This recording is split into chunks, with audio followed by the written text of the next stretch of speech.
Right up top, I want to say rest in peace to Ozzy Osbourne and Hulk Hogan. You know, there's some cosmic balance in losing the Prince of Darkness and a wrestler most famously known for hating darks.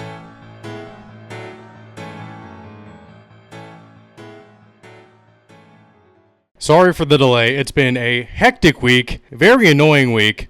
Oh, my coworker, politics, Trump, the left did that, the left did this. I'm sick of it. Well, today we're going to be talking about how Trump butted his way into sports and how Shane Gillis' monologue pissed off the entire left wing at the ESPYs. This is 163 of Hoagies and Pierogis. Recorded in central Pennsylvania in front of a live studio audience with your host Ian DiCarlo, this is Hoagies and Pierogis.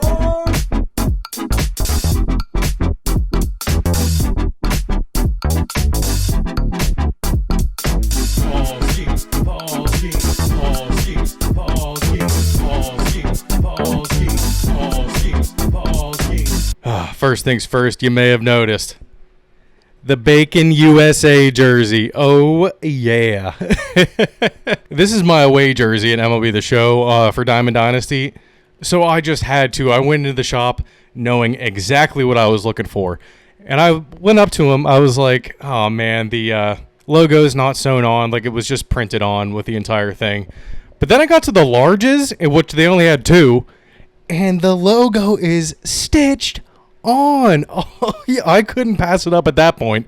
I had to. And then also, what I'm wearing under this is a Lehigh Valley cornholer shirt. So that's what you see with the MILB logo right there. I went to my first baseball game of the year. Why did I fucking skip on that? First baseball game of the year, and it was the Lehigh Valley Iron Pigs game, and it was amazing. They scored so many runs. I think it was like 11-5 final score on Wednesday. Perfect weather, 77 degrees the entire time. Not too hot, not too cold. Sunny, just a tiny bit of clouds. I was in the shade, though, so it was perfect. Got myself a pork parfait and a couple of 32-ounce beers. You don't need a 32-ounce beer, but I'd had 3 of them. But yeah, very, very tiring week. I'm just joking about the coworker part. I don't mind him talking about it constantly. I can, ignore it for the most part. But yeah, I might be making my way through this one pretty fast. I'm still actually kind of tired. I did not get any sleep on Wednesday because those 3 32-ouncers had me spinning. Let's go over baseball first. We may as well since we're already talking about it. Man. First series after the All-Star break. The Pirates. Let's go over the Pirates first. They're playing the White Sox. I expected at least 2 wins. Nope. Game 1, 10-1.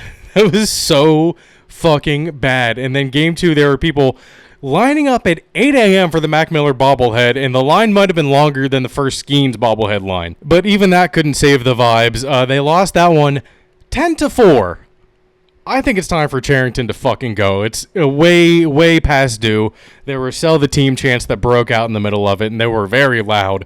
The Pirates were under 500 as a franchise for the first time since 1903. Yes, it took them 30 years of sucking under Bob Nutting's watch, but they finally made it to under 500 as a ball club as a whole. Now, that goes all the way back to when they were like the Allegheny Pirates. If you want to count the Pittsburgh Pirates, they're still above 500. But, yeah, if you want to take in the totality of the city's baseball history, under 500 for the first time in 122 years. So, yeah, Game 3 made it a sweep for the White Sox in which they won 7-2. They didn't just lose to the White Sox, they got crushed by them. What the fuck is going on? I mean, I shouldn't have expected any less going into the All-Star break 1-8 or 1-9, I think. But this is just sad, very sad. And then I wasn't expecting much against the Tigers in the next series, but holy shit, Paul Skeens finally got his 5th win of the season, and they beat the Tigers 3-0 in Game 1. In Game 2, the bats were still alive for the Pirates somehow, and they won 8-5. O'Neal Cruz had a great, I wouldn't even call it a steal of home. It was just heads-up base running. When the catcher threw it down to first, he started taking off for home, and before the first baseman could throw it back home. Cruz slid in. That home run derby really fired him up. You can kind of tell that he's operating on a better level, I should say. Maybe not higher level, but like definitely more positive about the way he's playing. He has 32 stolen bases on the year, too. I didn't realize that. And then in Game 3, they swept the Tigers 6-1, and this is why the Pirates are so fucking frustrating, getting swept by the White Sox right out of the break, and then sweeping the Tigers. I know they missed Scooble again, but come on. They start their series against Arizona tonight, Friday night. So it's just a toss-up if they're going to do anything, or if they're going to do something or nothing. They either get shut out completely or get, like, or shut the other team out completely. I don't fucking get it. Pirates, please, just be consistent, and you can add, like, you could be way closer to 500 if you didn't have these insane losing streaks. The only thing that I have here from the rest of the league is that Rafael Devers finally played first base, and what came along with that? A home run. A reporter asked him if maybe being involved in the game a little bit more helped him focus. I actually don't know what he said. They didn't write it down, and I can't find the video on Twitter, so never mind about that. What the fuck? But he's actually been hitting pretty well since the All-Star break. I know it's a small sample size. In 26 at-bats, he's hitting like 385 with good for a 209 weighted runs created plus. So I'd say that's pretty good. That's over 100. That's 109% better than average. All right, that's it for baseball. Very short baseball week. I wanted to keep it brief, especially after last week when there was a whole half hour on it. But yeah, let's go into basketball. First thing from basketball this week. The WNBA All-Star break was this past weekend. And WNBA players were wearing "Pay Us What You Owe Us" shirts. Who is you in this scenario, and what money do they owe you? I could totally see you wearing "Pay Us What We Deserve," but paying them what they deserve and paying them what they owe them, I don't even know what the fuck that means. Those are two completely different things. Can you, like, they're not going to get back paid for what? I don't know. Someone did the math on Twitter and said that it would take every WNBA player paying the NBA $100,000 just to get them out of debt. So you owe them money, WNBA. And every single one of these players was wearing these shirts. Not just Caitlin Clark and Angel Reese, who are absolutely far and away the only reason that people are even tuning into the WNBA. Okay, ratings are higher. There are more viewers watching the sport. And is that because it's getting forced down our throat? Or is that because people are actually wanting to watch this? I don't know. Everyone's like, oh, well, it took forever for NBA players to get paid what they owe, like, to get paid what they deserve. But that was back when, back in, the 70s when that happened. Like, when the Lakers were bought by Jerry Buss. There was not an intense sports culture back then like there is now. And the NBA grew with that growing culture of sports being more ingrained into just everyday life. Like basketball already exists inside the realm of the sports culture. So there's no upward growth, or exponential growth, I should say, like the NBA had. If people aren't watching the sport now, and it's been on, the WNBA has been a thing for 20 plus years, how much more viewership can you get out of it? I feel like they're almost at, max potential talent-wise. And maybe not max, but they're getting pretty close to it. They were playing against plumbers in the 70s in the NBA. People actually had, day jobs that they had to, support themselves with. There was no endorsement money.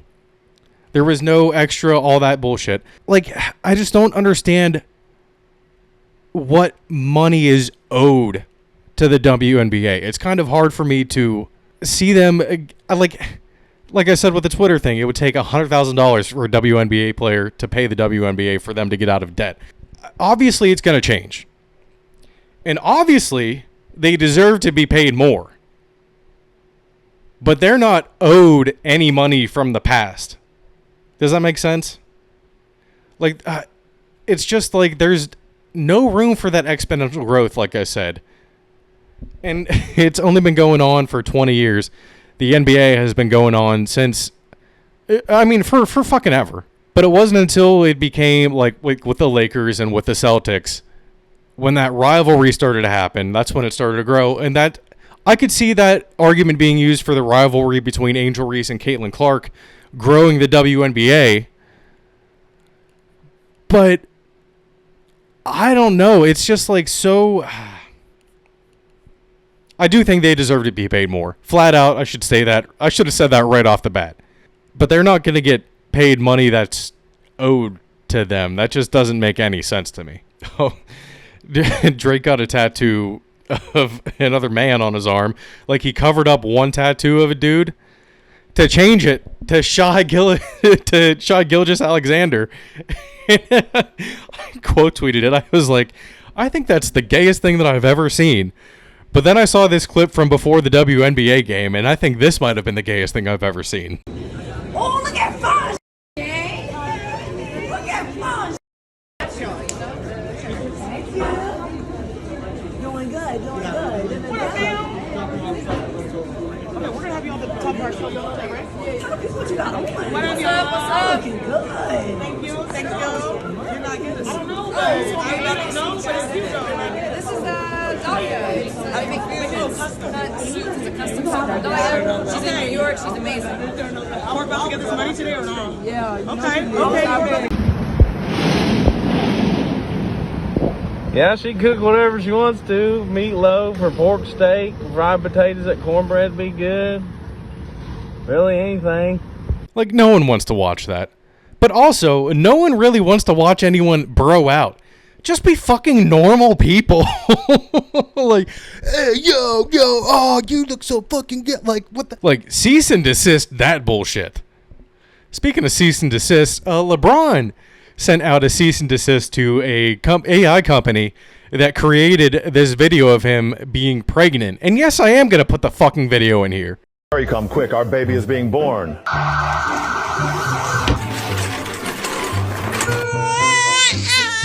LeBron, why does this baby look like James Harden? He's got a full beard already. I mean, it's clearly fake, and the only thing that LeBron did was bring attention to this, and there are going to be so many more of these out there. It's going to be insane. Instagram has already banned 3 people for posting these videos, which I think is extremely stupid.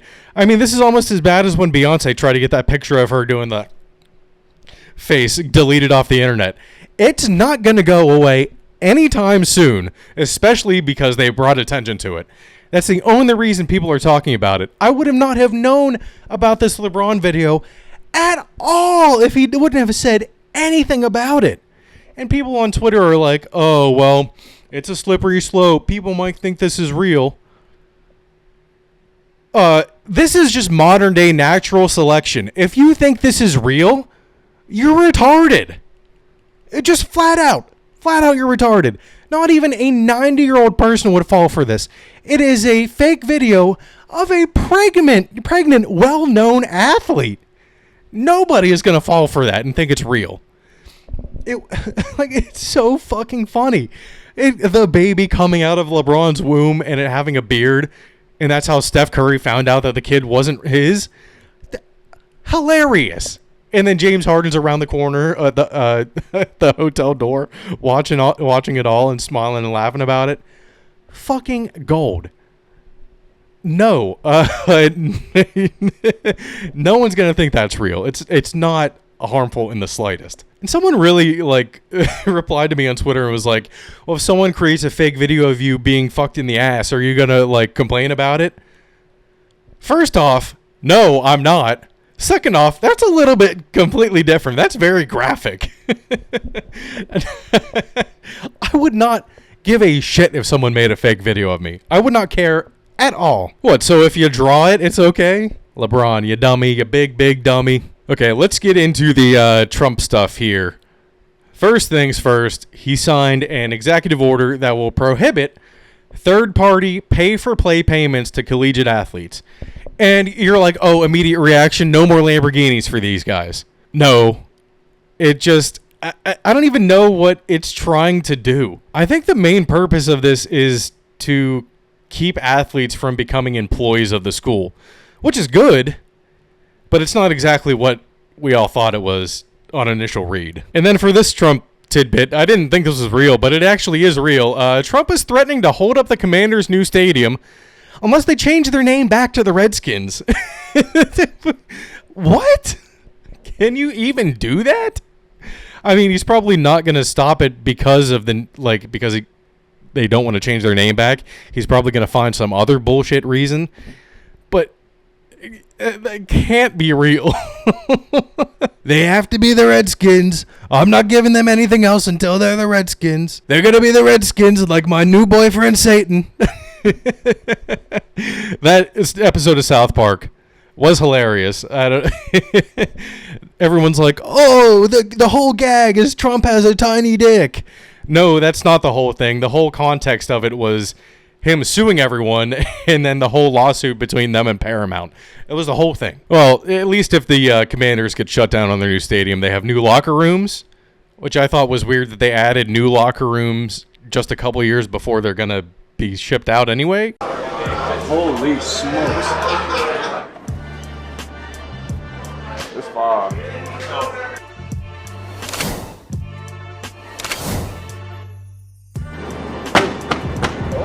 Gosh, man. This is crazy. Yeah, this is nice. Finally, bro, it's been a long time coming. Are these both my cup holders? Shout out to whoever designed it, man. They did their damn thing.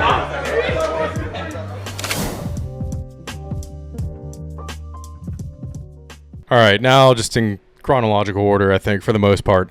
TJ Watt and the Steelers reached a 3-year agreement for $123 million. $41 million a year, and that makes him the highest paid non-quarterback in the league, just surpassing Jamar Chase's $40.5 million. I really did not think that he'd get that much, and his signing bonus is $108 million of that $123 million. What? That's absurd. And he has 108 career sacks. Coincidence? I think not. $41 million a year for TJ Watt. Really did not think he'd get paid more than Myles Garrett. That's kind of insane to me. Oh, and wait, are these Steelers throwbacks real? Yes, they are. I saw them on Instagram, and I really thought nothing of it until I saw it on Twitter later that day. And yeah. I don't know. This is worse than the Bumblebee uniforms. This looks like a soccer jersey. Oh, and speaking of jerseys, we may as well bring it up now. We finally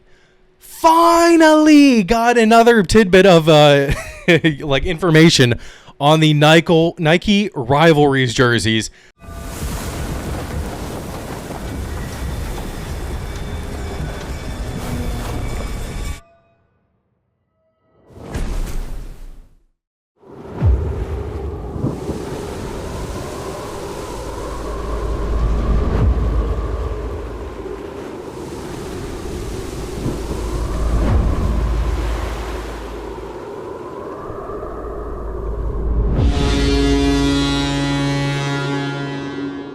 The Patriots one will be unveiled on August 28th.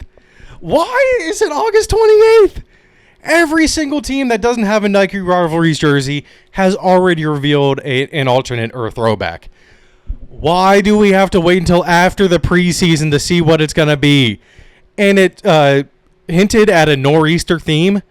And I swear to God, if they're all white, I'm going to be so fucking mad. It is the laziest jersey combination ever. Just all whites. Now, if it's the throwback 90s all white with the red numbers, okay. But if it's just like red outline on the numbers or blue outline on them, come the fuck on. I do not want all whites. Nobody does. It doesn't make any sense for the Patriots to have them. And the lighthouse was kind of in the background. So I thought that they might try to do something with the White House. So we'll see. It's doing they're doing them against New York on November 13th, I think the game is, that they're going to be doing them. So I don't know. We'll see. But that just made me very nervous. Do not want all whites. All right, next thing that happened, Rashee Rice and Jordan Addison have been sentenced in their respective cases. Rice was sentenced to 30 days in jail and 5 years of probation. That's crazy. That's a long time. I mean, he probably deserves it. And that was for causing the accident and then walking away from it back in March of 2024. He could serve the 30 days in jail anytime during his 5-year probation. And it kind of sucks because football players are one of the only one of the only professions that it would suck to go in on the weekends for. If you're a football player, you can't spend time in there on a Sunday.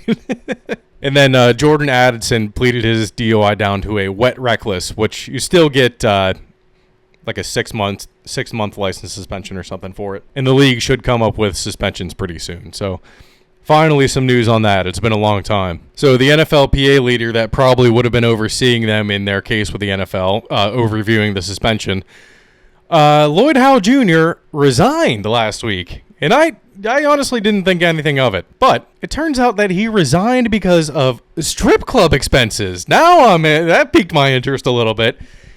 This dumbass put an expense for an $800 Uber on in his tab.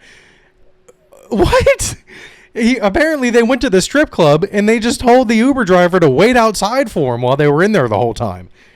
How long do you have to be in there to rack up an $800 tab?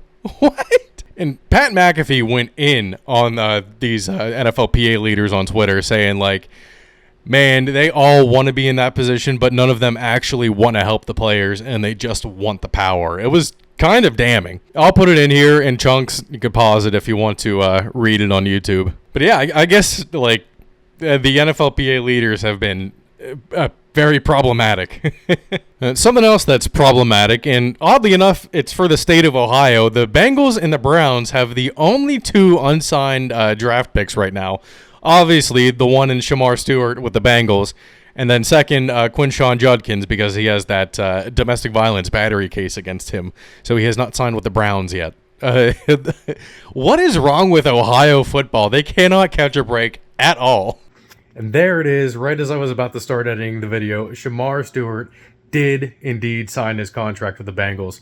Just 24 hours after Christian Wilkins had all his guarantees voided.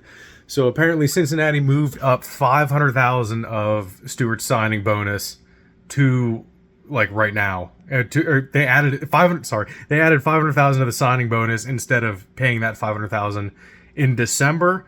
But the original language of the contract is still there.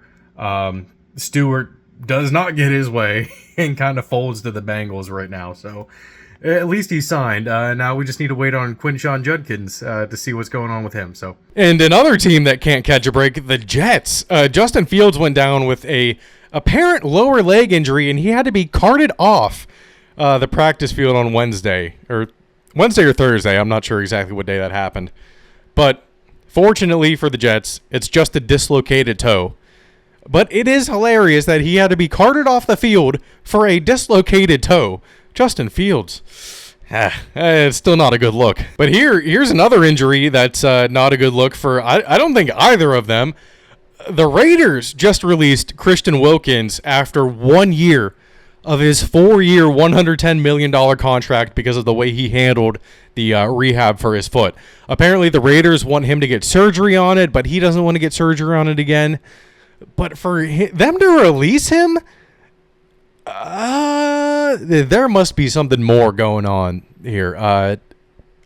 I think the Raiders know a little bit more than they're letting on, because you're not just going to release someone like Christian Wilkins because his foot is hurt and he isn't rehabbing it the way that you want him to.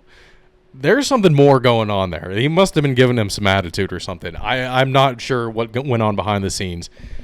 But to just waste that much money. There's like $35 million left guaranteed on his contract. And I guess that grievance will fall into the hands of whoever is the next NFLPA leader. I don't know. All right, that's it for the NFL. Like I said, this is going to be a quick one. Last thing that happened, last Thursday, actually, Shane Gillis, or last Wednesday. Oh, my God, last Wednesday. It's been a while. Shane Gillis at the ESPYs. I wasn't expecting much. I was expecting it to be funny. But I was not expecting it to be this funny. I was shocked with what they allowed him to say. And I know that he had a team of writers for this one, so it wasn't, it wasn't all him doing this. But holy shit, he got away with some very questionable ones. The one where he called all the all the players' wives fat dogs. Like, what? He was right. That shouldn't have been in there at all. But it was funny because it was so awkward. The obvious one that everyone is complaining about. When Caitlin Clark retires from the WNBA, she's going to work at a Waffle House so she can continue doing what she loves most, fist-fighting black women. I mean, that's so fucking good. And then the Shadur Sanders one, obviously. Everyone wants to say that Shadur Sanders was, his jersey number was retired because of nepotism. No, it wasn't nepotism. It was because he went 13-12 and almost won the Alamo Bowl. Not nepotism at all. So he was just saying what everyone had on their minds, basically.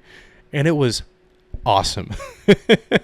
The Joe Rogan sent me here to capture Joe Rogan sent me here to capture Adam Silver because he looks like an alien. Trump sent me here to do the same thing for Juan Soto. It was perfect. Absolutely perfect. Oh shit, and the 6th inning comes out for MLB, the show today. Actually in 14 more minutes here. So I'm going to get headed off. The new 6th inning bosses are Chase Utley, Corey Kluber, and then Ted Simmons, who is a switch hitting catcher. So yes, it should be good. We'll see about that in a couple minutes here. Also, this weekend is the Hall of Fame induction. So one last congratulations, Dave Parker, rest in peace. And congratulations to all of the other Hall of Fame inductees, including Ichiro. And I think Ichiro is going to be the new Legends and Flashbacks collection in MLB The Show. So I am very much looking forward to that. Okay, everybody. Make sure to leave a like and comment on each video and subscribe to the YouTube channel. Hoagies and Pierogis is available on Spotify, Apple, or wherever you listen to your podcasts. Follow us on TikTok and Instagram for clips throughout the week. And we'll leave you with this. Munch. Recorded in central Pennsylvania in front of a live studio audience with your host Ian DiCarlo. This is Hoagies and Pierogis.